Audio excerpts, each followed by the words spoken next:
সুপ্রিয় শিক্ষার্থী, আশা করছি তোমরা সবাই সুস্থ আছো এবং বাসায় অবস্থান করছো। অনলাইন ক্লাসে তোমাদের সবাইকে যথারীতি আরো একবার স্বাগত জানাচ্ছি। আমি আইনুন নাহার, প্রভাষক, Lakers public school and college, Rangamati.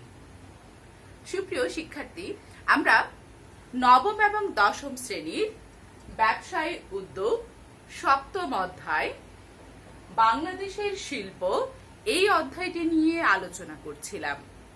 এই অধ্যায়টি হতে এর আগে আমি তোমাদের সাথে শিল্পের এবং বাংলাদেশের শিল্পনীতি অনুযায়ী শিল্পকে কত ভাগে বিভক্ত করা হয় এবং ব্যাপকতার ভিত্তিতে শিল্পকে কত ভাবে বিভক্ত করা হয় সেই হিসাবে কুটির শিল্প এতটুকু পর্যন্ত আমি তোমাদের সাথে আলোচনা করেছি।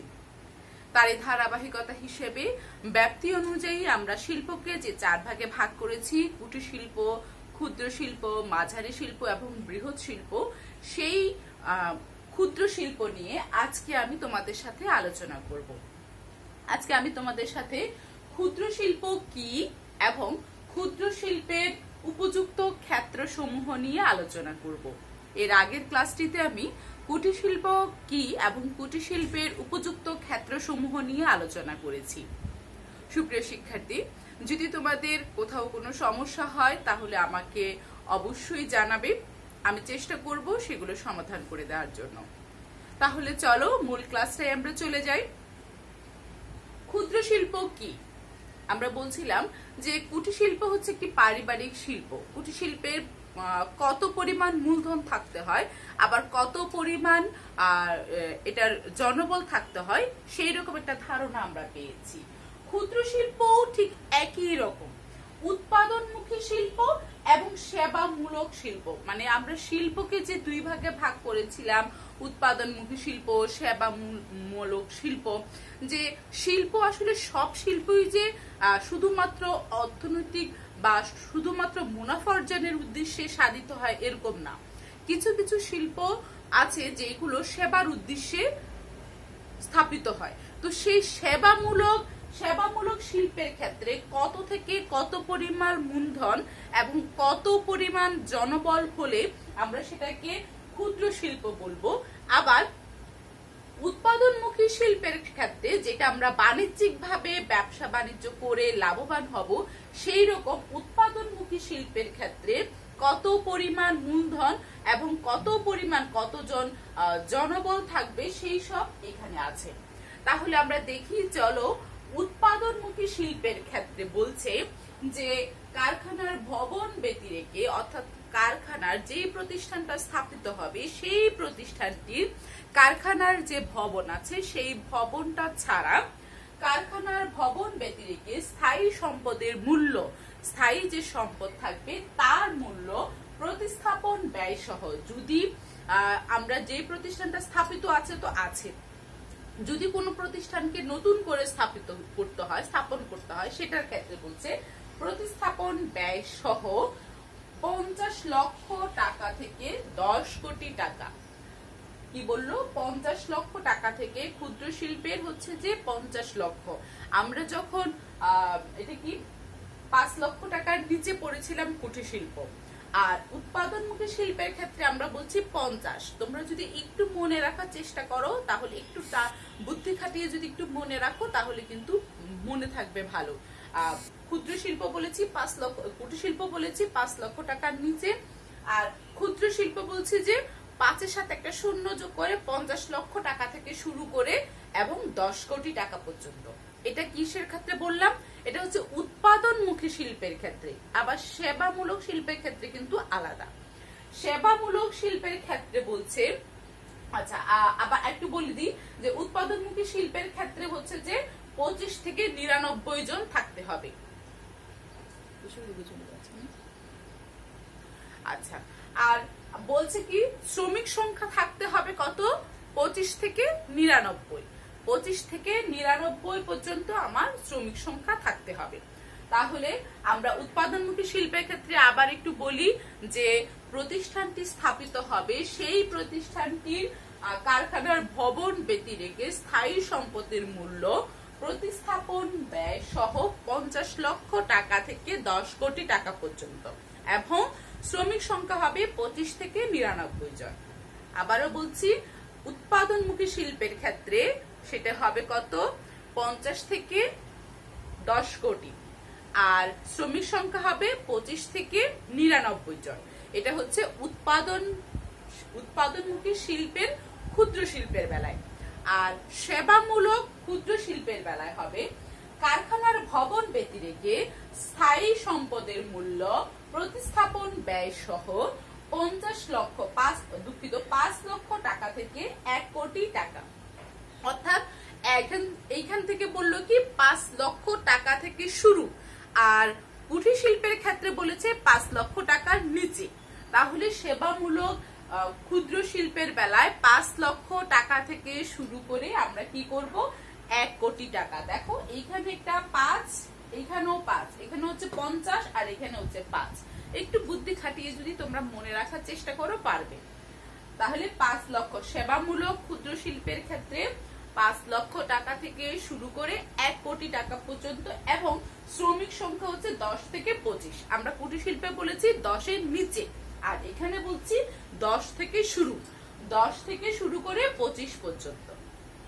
তাহলে পুরো বিষয়টা আমরা আরো একবার বলি। ক্ষুদ্র শিল্প হচ্ছে যে আমরা সেই শিল্পগুলোকে বলবো যে শিল্পগুলো উৎপাদনমুখী শিল্পের ক্ষেত্রে যে ভবন বা কারখানাটি আছে সেটা মূল্য ছাড়া এটার সম্পদের মূল্য হবে 50 লক্ষ টাকা থেকে 10 কোটি টাকা পর্যন্ত। আর সেবামূলক ক্ষুদ্র শিল্পের ক্ষেত্রে সেটা হবে হচ্ছে 5 লক্ষ টাকা থেকে 1 কোটি টাকা পর্যন্ত। আর উৎপাদনমুখী ক্ষুদ্র শিল্পের বেলায় শ্রমিক সংখ্যা হবে 25 থেকে 99, আর সেবামূলক শিল্পের ক্ষেত্রে সেটি হবে 10 থেকে 25। অর্থাৎ এই 25 দেখো, আর 10 হচ্ছে ওই কুটির শিল্পের 10 জনের নিচে, এখানে 10 থেকে শুরু। তাহলে ক্ষুদ্র শিল্প কি এবং ক্ষুদ্র শিল্প কাকে বলে, উৎপাদনমুখী শিল্পে এবং সেবামূলক শিল্পের ক্ষেত্রে কি, সেটা আমি তোমাদেরকে আশা করছি বোঝাতে পেরেছি। আমরা যখন একাদশ দ্বাদশ শ্রেণীতে পড়বো তখন এইগুলো বিষয়গুলো আরো ডিটেলস পড়বো, যেহেতু তোমাদের বইয়ে এর বাইরে দেয়া নাই, তাই আমিও এর চেয়ে বেশি আলোচনা করছি না। তাহলে চলো এইবার আমরা যাই যে ক্ষুদ্র শিল্পের উপযুক্ত ক্ষেত্রসমূহ। ক্ষুদ্র শিল্পের যে ক্ষেত্রগুলো আমি আজকে আলোচনা করব সেটা কিন্তু মাঝারি শিল্পের বেলায়ও প্রযোজ্য হবে। অর্থাৎ ক্ষুদ্র শিল্প এবং মাঝারি শিল্প এই যে ক্ষেত্রগুলো নিয়ে আজকে আমি আলোচনা করব সেইগুলো কিন্তু প্রযোজ্য হবে। তাহলে দেখি আমরা ক্ষুদ্র শিল্পের উপযুক্ত ক্ষেত্রগুলো বলছে যে ক্ষুদ্র শিল্পের উপযুক্ত ক্ষেত্র বলছে খাদ্য ও খাদ্যজাত শিল্প। অর্থাৎ খাদ্যজাত শিল্প বলছে যে তোমাদের পাঠ্য বইয়ে যে উদাহরণগুলো আছে সেগুলো একটু আমি বলে দিই। এগুলো বলে দেওয়ার অর্থ হচ্ছে এই যে এখান থেকে কিন্তু অনেক বহু নির্বাচনী তোমরা পাবে, অনেক ধরনের বহু নির্বাচনী আসে, সেই জন্য একটু আমি পাঠ্য বই ধরেই তোমাদেরকে বলে দিচ্ছি। ক্ষুদ্র শিল্পের উপযুক্ত ক্ষেত্র আমাদের প্রথমেই বলছে খাদ্য ও খাদ্যজাত শিল্প। খাদ্য ও খাদ্যজাত শিল্প হচ্ছে সেগুলো হচ্ছে ময়দা, আটা, সুজি, সেমাই, ব্রেড ও বিস্কিট, লাল চিনি, মধুশোধন, শুকনা ও টিনজাত মাছ, তেলের মিল, চকলেট, সিগারেট ও বিড়ি, কারখানা, চাল, মুড়ি, চিড়া, খই ইত্যাদি প্রস্তুতকরণ, স্বয়ংক্রিয় চাল কল সহ। অর্থাৎ চালের যে স্বয়ংক্রিয় কল আছে সেটা সহ এগুলো সবই হচ্ছে খাদ্য ও খাদ্যজাত শিল্পের জন্য প্রযোজ্য। তো এইগুলো অনেক সময় বহু নির্বাচনীতে যে কোনো একটা উদাহরণ দিয়ে তোমাকে বলবে যে এটি কোন ধরনের শিল্পের উদাহরণ, সেটি তোমাকে জিজ্ঞেস করতে পারে।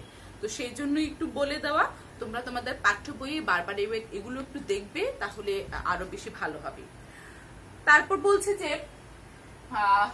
বস্ত্র শিল্প তো আমরা বুঝি, তারপরও একটু বলি। বস্ত্র শিল্প হচ্ছে যে থান কাপড়, বেডশিট, শার্ট প্যান্টের কাপড়, শাড়ি, গামছা, এগুলোকে আমরা বস্ত্র শিল্প, যেগুলোকে আমরা ক্ষুদ্র এবং মাঝারি শিল্পের ক্ষেত্রে প্রযোজ্য বলছি।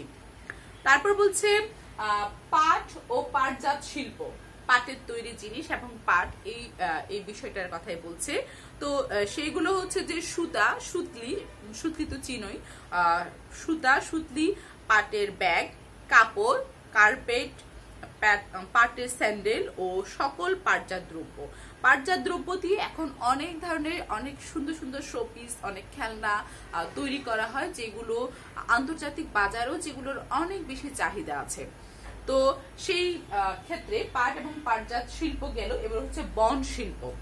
বন শিল্প হচ্ছে যে কাঠ, বাঁশ ও বেতের তৈরি জিনিসপত্র, করাত কল, কাঠের খেলনা ও উন্নত মানের আসবাবপত্র, ক্রীড়া সামগ্রী, এগুলো আমরা বন শিল্পের মধ্যে আওতাধীন করছি। এইগুলো থেকে আমাদের যদি ক্ষুদ্র এবং মাঝারি শিল্প আমরা যদি স্থাপন করতে চাই, তাহলে এই বিষয়গুলো যদি মনোযোগী হই, তাহলে আমরা আশা করছি যে আমরা লাভবান হতে পারবো। এবং এই ক্ষেত্রে অবশ্যই তো সঠিকভাবে ব্যবসা পরিচালনা একটা মুখ্য বিষয় থাকে, তো লাভবান হতে পারবো। এরপরে আরো কয়েকটি উদাহরণ আছে, সেগুলো হচ্ছে কি মুদ্রণ ও প্রকাশনা শিল্প। মুদ্রণ ও প্রকাশনা শিল্প বিভিন্ন ধরনের কাগজ, প্যাকেট এবং কটন তৈরি। মুদ্রণ ও প্রকাশনী শিল্প বলছি। চামড়া ও রাবার শিল্প। চামড়া ও রাবারের ব্যাগ, জুতা কারখানা, অর্থাৎ জুতা কারখানা এবং চামড়ার ব্যাগ, যে ব্যাগগুলো আমরা ব্যবহার করি সেগুলো। ক্ষুদ্র ইস্পাত ও প্রকৌশল কেমিক্যাল। ক্ষুদ্র ইস্পাত ও প্রকৌশল শিল্প। ক্ষুদ্র ইস্পাত ও প্রকৌশল শিল্প সেটা হচ্ছে হস্তচালিত টিউবওয়েল, কৃষি যন্ত্রপাতি, মিল কারখানার যন্ত্রপাতি এবং অটোমোবাইল সামগ্রী। কেমিক্যাল ফার্মাসিউটিক্যালস শিল্প। বিভিন্ন ধরনের রং, পেইন্ট, প্লাস্টিক কারখানা, ঔষধ তৈরির কারখানা, জৈব সার, মিশ্র সার এবং গুটি ইউরিয়া ইত্যাদি। তারপর বলছে যে গ্লাস ও সিরামিক শিল্প। আমাদের দেশে এখন বর্তমানে গ্লাস এবং সিরামিক শিল্প কিন্তু অনেক দূর এগিয়ে গেছে এবং বিশ্বের বাজারে একটা বেশ ভালো অবস্থান আছে গ্লাস এবং সিরামিক শিল্পে। তো সেটা কি কি, সেগুলো কি বিভিন্ন ধরনের গ্লাস ও সিরামিক সামগ্রী, চীনা মাটির জিনিসপত্র। তারপর হচ্ছে হিমাগার শিল্প। বিভিন্ন ধরনের হিমাগার, যে মাছের, তারপর বিভিন্ন সবজির যে হিমাগারগুলো আছে সেইগুলোর ক্ষেত্রেও কিন্তু এই ক্ষুদ্র শিল্প উপযুক্ত বলে মনে করা হচ্ছে। তাহলে ক্ষুদ্র শিল্প কি এবং ক্ষুদ্র শিল্পের উপযুক্ত ক্ষেত্রসমূহ, এই উপযুক্ত ক্ষেত্রগুলো শুধু যে ক্ষুদ্র শিল্পের বেলায় প্রযোজ্য হবে সেটা না, এটা মাঝারি শিল্পের ক্ষেত্রেও প্রযোজ্য হবে। তাহলে আজ আমরা মোটামুটি একটা ক্ষুদ্র শিল্প সম্পর্কে ধারণা পেলাম। পরবর্তী ক্লাসে আমি তোমাদের মাঝারি শিল্প কি এবং আমাদের দেশের প্রেক্ষাপটে মাঝারি শিল্প এবং ক্ষুদ্র শিল্পের সমস্যাগুলো কি কি তা নিয়ে একটা ক্লাস করাবো। সুপ্রিয় শিক্ষার্থী, আমি যে টপিকসগুলো নিয়ে তোমাদের সাথে আলোচনা করছি সেইগুলো আমি কিন্তু তোমাদের সাজেশনে দিয়ে দিয়েছি। তো সাজেশনের সেই প্রশ্নগুলোর সাথে যদি তোমরা এই টপিকসটা একটু মিলিয়ে পড়ো, আমার মনে হয় অনেক বেশি উপকার হবে তোমাদের। তাহলে পরবর্তী ক্লাস দেখার জন্য সবাইকে আবারও অনেক আমন্ত্রণ জানাচ্ছি। সবাই অনেক অনেক ভালো থাকবে, সুস্থ থাকবে, নিরাপদে থাকবে এবং বাবা মায়ের কথা শুনে চলবে। নিজের শরীর স্বাস্থ্যের প্রতি যত্ন নেবে, কারণ পরীক্ষা অনেক বেশি দূরে নেই। এই সময় যদি একটু পড়ালেখা না করো তাহলে কিন্তু আরো বেশি ক্ষতি হয়ে যেতে পারে।